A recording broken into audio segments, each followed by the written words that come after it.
everyone. Welcome back to Taranormal. My name is Tara. Today I have a guest who you've met before. Michelle is here. And last time we talked about her haunted house and kind of the things that happened, but she did mention, and I've heard her mention this before, of like a creepy instance that happened to her in high school, was it? Yeah. So, I kind of wanted to have her on to talk about that. So in English class, out of all places, which seems really weird, we were learning about, like, how would you even call it, like, folklores? Yeah, or like something? folklores, like different stories, I guess, from past. Different stories from the past, and she wanted us to work on a group project where we essentially, like, went and did research on, like, a local one. Mm-hmm. And one of the things that is very weird about our town is, so this is a book that anyone can go and look up, but is based around, like, Utah County, where I am from, and it's called Jay's Journal. And it is essentially about a boy that falls into kind of like a crowd that worships the devil, kind of like the dark arts and everything.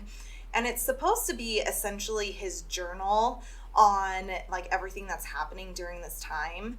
And they get, like, really far into it where they even end up, like, baptizing each other in, like, cow's blood. Oh. I know. Like, they go and they literally mutilate, like, a cow and baptize each they're, other. like, actually sacrificing animals Yes. and stuff. Like, they go very extreme in this journal. And it talks about how he essentially, and in the end, is trying to get out of it, and a few of the other kids are as well.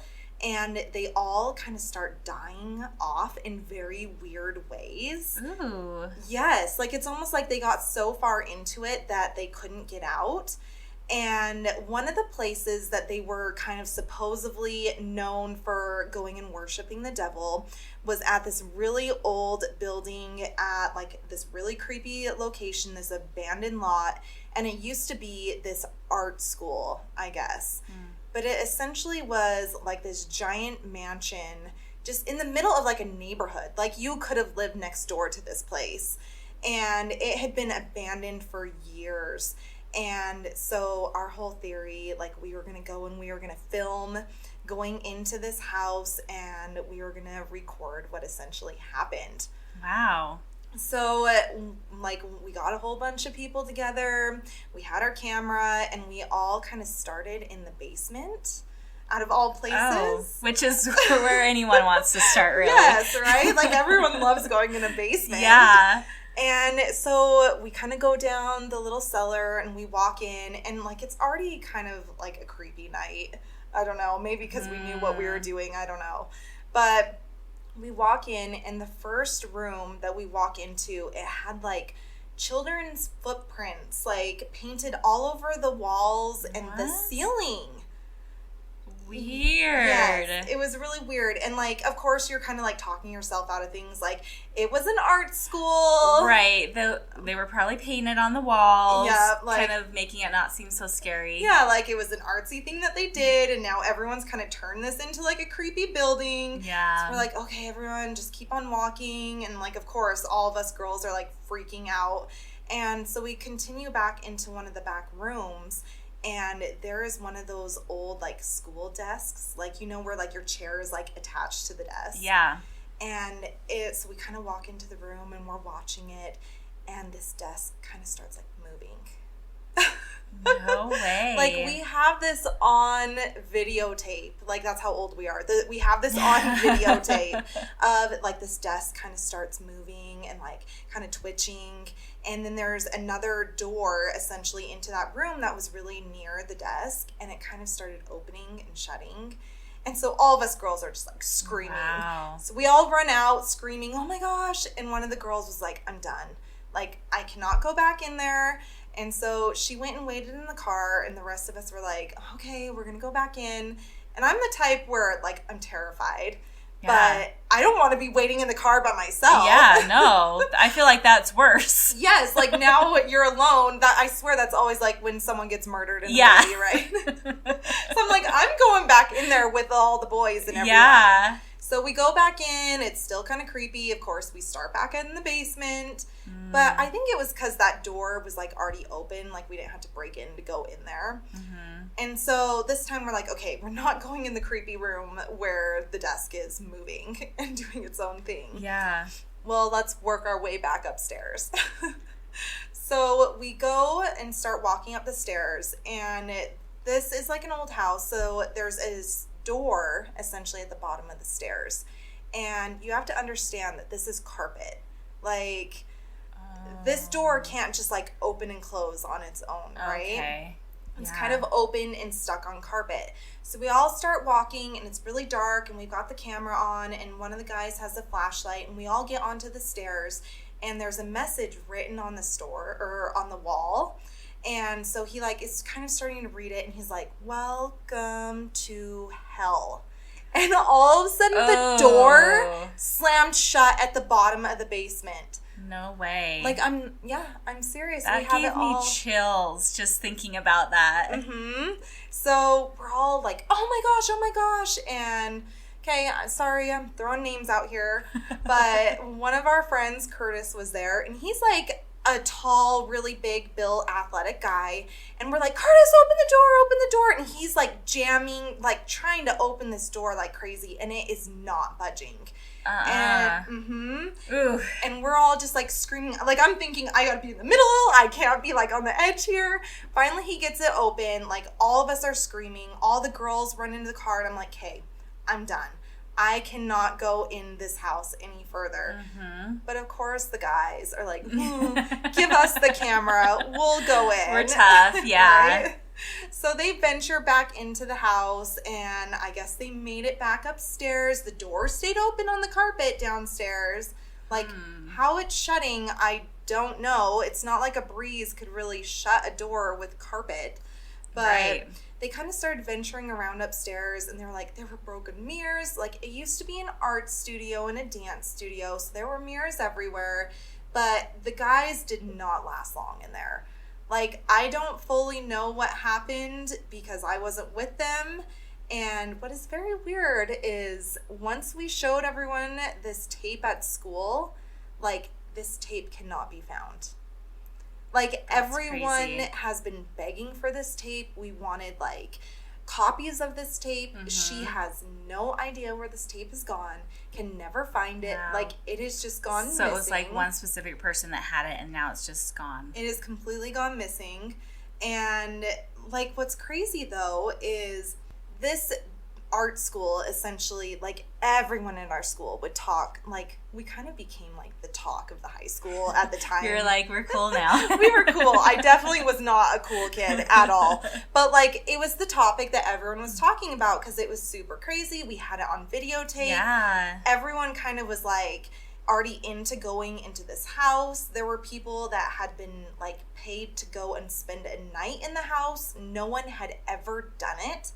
Every kid that had ever, like, tried eventually ended up leaving the place, like, couldn't stand to be in there. Wow. So it was, I don't know, kind of like a big deal that we went and did this and got it all on crazy. tape. So does that place still exist today? Or? So what kind of scares me, and I kind of want to do research on it, is they tried selling that place for, like, decades. Yeah. And no one would ever buy it. So they eventually tore it down and kind of that whole street and widened the road. Really? But I kind of want to do some research on, like, I wonder if there's accidents or anything that happened in that area all the time. I wonder. So when you would go into this building, like when you initially went in, did you, like, feel anything? You know how, like, when you go into, like, a creepy space or something, you can feel like something's there or like something's not right. All the hair on the back of your neck just stands up. It did. I don't know if it's because I was already, like, terrified. Yeah. But, like, walking in, so I grew up very religious, but I was not extremely religious myself.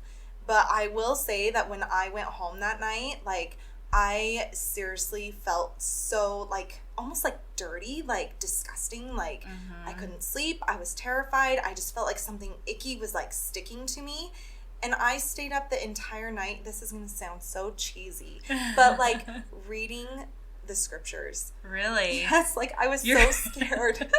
You're like, I need to completely negate everything that just happened to me. Yes, and the only other time that I have really ever felt that way, and this is going to sound cheesy as well, was when I watched the original Exorcist. Have you ever watched that? I've watched like bits of it, and I can never really get through it though. Did it scare you, or was it just more weird? Disturbing? Yeah. See, like, I had, like, an icky feeling when I watched it. Yeah, I can see that. I feel like anything that has to do with, like... Devil stuff. Like, anything that deals with evil or anything like that, it kind of leaves you with a bad taste in your mouth. Yes. So, yeah. Like, anything... even one of the very past episodes that I did that was, like... talking about people selling their souls to the devil, like celebrities and stuff, that I kind of like felt almost bad talking about, because I'm like, anything with the devil, it just has this like weird like icky feeling to it. And it like scares me to even think that like I kind of opened myself to it, you know? Like you were inviting it almost. Yes. So I stayed up all night reading the scriptures because I just felt so icky and I could not sleep and I was terrified. Yeah. Did like any of your friends or anything have like similar experiences with that, or? A few of them did say like they felt really disgusting after. Like one of them, she still is very religious. Like she was like, oh my goodness, like I stayed up and I like prayed all night. Like I felt so much better after. But it is strange that like in the book even like... So the book is essentially from my hometown. My hometown is very religious. They're Mormon. And so this kid was LDS. And when he tried to get away from this, I haven't read the book, but I think he is the one that his car ended up like breaking down. And so he's walking on like a freeway exit to a gas station and he gets hit by a car. Like, really?